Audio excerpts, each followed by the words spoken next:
నిన్న మాట్లాడుకుంటే ఏమంటాడు, అందరిని అవమానించే విధంగా. సన్యాసులేమో వాయిదా వేయాలంటారు, చదువురానోళ్ళు లొల్లి చేస్తారు. వాడు మాట్లాడే మాట అంటే ఎంత అవమానకరంగా మాట్లాడుతున్న నిరుద్యోగుల మీద, చదువుకున్న వాళ్ళ మీద, ఉన్నత విద్యావంతుల మీద. సన్యాసులట. అరే సన్యాసి రేవంత్ రెడ్డి, అరే సన్యాసి నిన్నే అంటున్నా. మరి నువ్వు ఆ రోజు నిరుద్యోగుల కోసం రాహుల్ గాంధీని తీసుకొని అశోక్ నగర్లో తిప్పినప్పుడు మరి ఆ రోజు రాహుల్ గాంధీ సన్యాసా లేకపోతే రేవంత్ రెడ్డి గారి సన్యాసా అని అడుగుతున్నాను. ఎవరు సన్యాసి మరి ఆ రోజు నువ్వు ట్వీట్ చేసినావు కదా, నిరుద్యోగుల ఆర్తనాదాలు వినపడతలేవా 9 ఏళ్ళకి అని చెప్పేసానా. ఆ రోజు రేవంత్ రెడ్డి ట్వీట్ చేసిండు వాయిదా వేయాలని చెప్పేసి, గ్రూప్ 1 కానివ్వండి మిగతావి కానివ్వండి. మరి ఆ రోజు సన్యాసి వాడు అని నేను అడుగుతున్నా. నిరుద్యోగులను పట్టుకొని వాళ్ళ ఆర్తనాదాలను పట్టుకొని వాళ్ళని అవమానించే విధంగా సన్యాసులను మాట్లాడతాడు.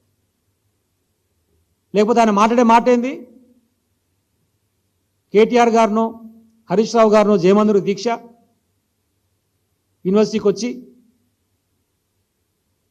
వాళ్ళు దీక్ష చేసుకుంటే, ఆమరణ దీక్ష చేసుకుంటే చచ్చిపోతే పీడబోతుందని మాట్లాడతాడు.